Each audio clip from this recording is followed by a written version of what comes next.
Prana to Republican Study Committee Chair, North Carolina Republican Congressman Mark Walker. Congressman, very good to have you. Thanks, Neil. Good to be with you. Would you be open to that, sir? It was a rumor that began circulating earlier today that the House would simply vote on what the Senate came up with. Not at all. In fact, the Republican Study Committee, we did a survey last week just to make sure we didn't have a single one who supported that. We had 3% were maybe or depends, 97% said absolutely not. We're going to conference, and I'm pretty sure that leadership has confirmed that over and over again. All right. I guess they're concerned about something potentially breaking down in this process. Rarely does that happen when it gets this far. But you are apart on some of the key issues like when to get those corporate taxes going or cuts going. The Senate favors waiting till 2019. You and your colleagues prefer 2018. But there's a lot of math built into that and using the money saved in the first year for that for other things. How do you feel about that? Well, I would, that is one of probably the 5 major areas, but I believe there are 2, I would say, higher category priorities. Number 1 is repeal of the individual mandate, which shouldn't be a problem because that was actually in the Senate bill. That's huge. 79% of the people that have had to pay the penalty make less than $50,000 a year. As we no need to re-argue this, but if it's such a great piece of legislation, then why are Americans continuing to have to be forced to pay this? This is something that we can do. The Senate's done it. The House needs to follow through. The other part of that, the second major issue, is the permanency of these tax rates, the individual tax rates. Those are the 2 areas. One, the Senate has landed. The House needs to come across. I would add 3 minor ones. One that you mentioned already, as well as the death tax, the business rate being pushed back, as well as the business pass-throughs for the small business. Those are 3, I won't say secondary issues, but those top 2 are very crucial. We believe that we can come to conference and get all of it done. The president had toyed with the idea of a higher corporate rate. And again, I know this is all, horse trading to get something else, maybe a lower marginal rates, maybe something else. I don't know. But what did you think of that? Yeah, I don't know that we have to do that. Obviously, if the whole context of this piece of legislation is designed about being around being pro-growth, we not only want to lower that business rate as much as we can, but we want to implement it as soon as possible as well.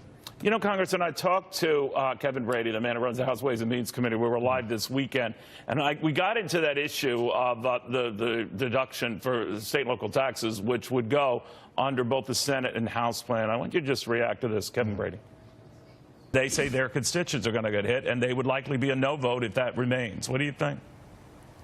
Look, we're not done yet. We've been listening very closely to Peter King, Lee Zeldin, but a lot of members from Mimi Walters, the others throughout those high tax states. We want to make sure that their taxpayers keep more of what they earn regardless of where they live. It is harder in states where the state and local governments just brutalize these families and businesses with these high taxes, but we're determined to try to provide that relief. And so stay posted. What did he mean by that, stay posted? Well, I think we're still trying to fine-tune some of this. The chairman is correct. And you have to ask this question, Neil.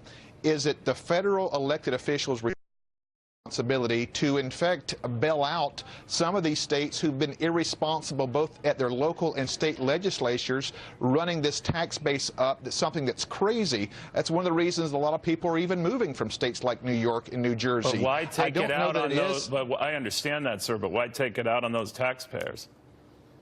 I don't think we're taking it out. I think that's why we're trying. At first, the Senate was 0% for any kind of state and local deductions. We've moved it up to 10%. There may be a willingness or an ability to maybe bump it up just a little bit more. Maybe that's what the chairman is referring to. Yet at the same time, and these are good members serving from these states, we have to look collectively at all Americans and hopefully even incentivize some of these state and local taxes to be more responsible with their citizens. We have certainly seen a lot of corporate activity of late and stocks surging, certainly not just of late, buoyed by this tax cut talk and the idea that corporations are going to see a lot lower taxes. Would you be disappointed, Congressman, I raised this with a lot of your colleagues on both ends of the aisle, if those companies use that, at least in the near term, just to buy back stock, just to increase their dividends, not to expand plants, not to necessarily hire more folks, not to necessarily pay more of those folks? What do you think?